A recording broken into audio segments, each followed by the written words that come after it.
নমস্কার বন্ধুরা, আজকের আমি আপনাদের সঙ্গে বেগুন দিয়ে দুর্দান্ত স্বাদের একটা রেসিপি শেয়ার করে নেব। বেগুন তো আপনারা অনেক রকমভাবেই বানিয়েছেন, তবে আমার মতো করে এই পদ্ধতিতে একবারে হলেও বেগুন রান্না করে দেখুন, স্বাদ মুখে লেগে থাকবে। এই রেসিপিটি আপনারা গরম গরম ভাত অথবা রুটি পরোটা দিয়ে খেতে পারবেন। তো তার জন্য দেখুন, এখানে সবার প্রথমে নিয়ে নিতে হবে এই রকম ছোট্ট সাইজের বেগুন, যেটা বাজারে আমরা খুব সহজে পেয়ে থাকি, বিশেষ করে শীতকালে। এবারে বেগুনের দেখুন এই গোড়ার অংশগুলোকে এইরকমভাবে কেটে বাদ দিয়ে বেগুনটাকে এইরকম 4 টুকরো করে নেব, তবে গোটা থেকে।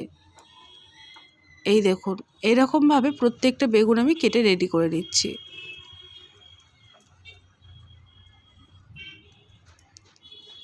রেসিপিটি একদম সহজ সরল, তবে এটা খেতে হয় দারুণ লোভনীয়।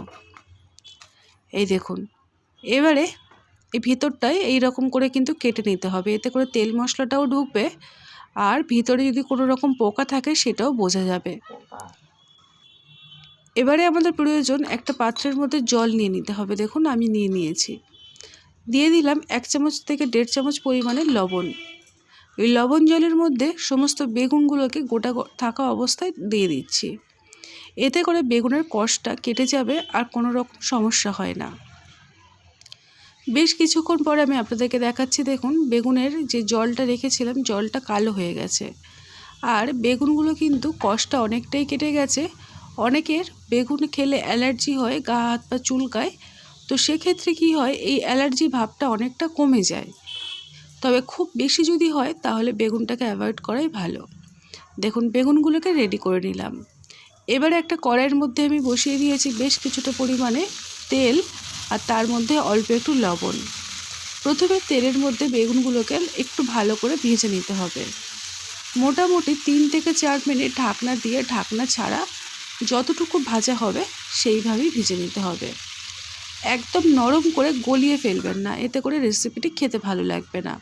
যতক্ষণে বেগুনটা ভাজা হচ্ছে, একটা মিক্সিং জারের মধ্যে আমি দিয়ে দিলাম 3টে ছোট্ট সাইজের পেঁয়াজ আর 2টো গোটা বড় বড় টমেটো, আর দিয়ে দেবো ঝালের জন্য 2-4টে কাঁচা লঙ্কা। দিয়ে এটাকে মিহি করে বেটে নিতে হবে, কোনো রকম জল ছাড়া।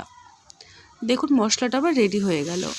এদিকে বেগুনটাও বেশ কিছুক্ষণ ঢাকনা দিয়ে রাখার ফলে অনেকটাই নরম হয়ে যাবে।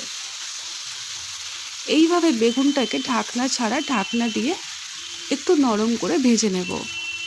এমন করে ভাজতে হবে যেন এই ভাজা বেগুন খাওয়া না যায়, ভিতরে কিন্তু একটু শক্ত ভাব থাকবে। মোটামুটি কিছুক্ষণ ঢাকনা দিয়ে ঢাকনা ছাড়া বেগুনটাকে আমি ভেজে রেডি করে নিলাম। এই অবস্থায় বেগুনগুলোকে আমি এবারে ভালো করে তেলটাকে ঝরিয়ে আলাদা একটা পাত্রে তুলে নিচ্ছি। রেসিপিটি তৈরি করার পদ্ধতি একদম সহজ সরল এবং সাধারণ, তবে এটা খেতে হয় দুর্দান্ত। এই দেখুন বেগুনগুলোকে আমি ভালো করে তেল ঝরিয়ে তুলে নিলাম। একটা পাত্রের মধ্যে বেগুনগুলোকে এইভাবে আমি রেডি করে তুলে নিয়েছি। কড়াইতে তেল আছে, আরও একটু রিফাইন তেল অ্যাড করলাম। তেলের পরিমাণটা আপনারা নিজেদের মতো কম বেশি করে নিয়ে নেবেন, তবে এই রেসিপিতে একটু তেল বেশি পরিমাণেই লাগে। এবারে তেলটাকে ভালো করে গরম করে আগের থেকে যে পেঁয়াজ টমেটো কাঁচা লঙ্কা বেটে নিয়েছি ওই পেস্টটাকে তেলের মধ্যে দিয়ে দিয়েছি। এই সময় গ্যাসের আঁচটাকে কমিয়ে রাখতে হবে, রেখে পেঁয়াজটাকে একটু ভাজা ভাজা করে নেব। ভাজা করার সময় অল্প একটু লবণ আর অল্প একটু চিনি অ্যাড করলাম। এতে করে টমেটোর থেকে জলটা ছেড়ে দেবে লবণের জন্য, আর চিনিতে দেওয়ার জন্য কালারটা খুব সুন্দর আসবে। এবারে এর মধ্যে দিয়ে দিতে হবে 1 চামচ পরিমাণে আদা রসুন বাটা।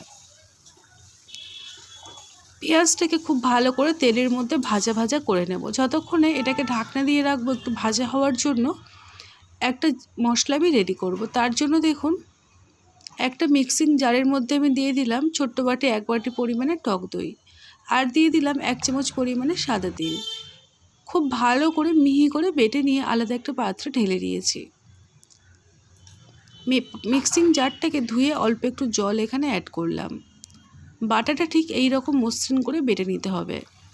এদিকে পেঁয়াজটাকে আমি কিছুক্ষণ ঢাকনা দিয়ে রেখেছিলাম, তাতে করে দেখুন জলটা পুরোপুরি শুকিয়ে গেছে আর তেলটা পেঁয়াজের থেকে টমেটোর থেকে আলাদা হয়ে গেছে। ঠিক এই পর্যায়ে দিয়ে দিতে হবে অল্প একটু গুঁড়ো হলুদ, বেসিক যে গুঁড়ো মশলাগুলো এখানে অ্যাড করবো একে একে।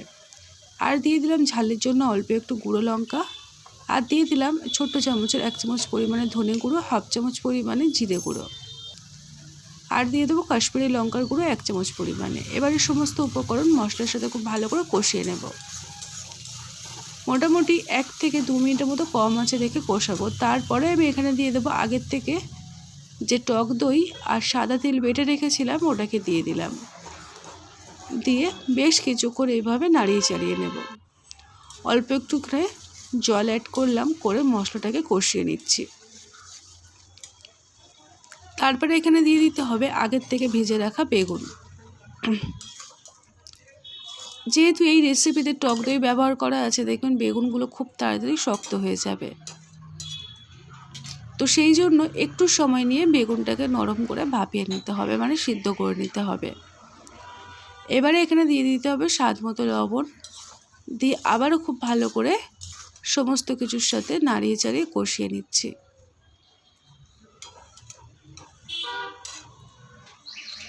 এবারে এটাকে আমি মোটামুটি 3 থেকে 4 মিনিট কম আঁচে ঢাকনা দিয়ে রাখবো। তারপরে ঢাকনাটাকে খুলে আপনাদেরকে দেখাচ্ছি। দেখুন মশলা এবং তেল সম্পূর্ণ আলাদা হয়ে যাবে এই রকম। এই রেসিপিটি তৈরি করার পদ্ধতি একদম সহজ সরল, এটা খেতে দুর্দান্ত হয়। এই দেখুন এই রকম ধরনের হবে, বেগুনগুলো একদম নরম হয়ে যাবে, একটু গোটা গোটা আছে তবে নরম হয়ে গেছে।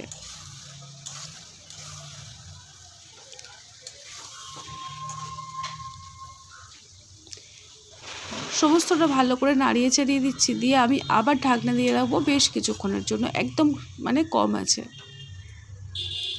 প্রায় 3 থেকে 4 মিনিট কম আছে ঢাকনা দিয়ে রেখেছিলাম। তারপর ঢাকনাটাকে খুলে আপনাদেরকে দেখাচ্ছি। দেখুন রেসিপিটা ঠিক এই রকম গা মাখা ধরনের তৈরি হবে।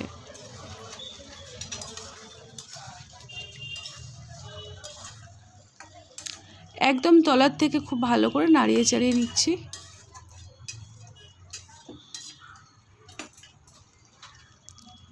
রেসিপিটি মোটামুটি আমার হয়ে এসেছে। এবার শেষে কয়েকটা উপকরণ আমি অ্যাড করব।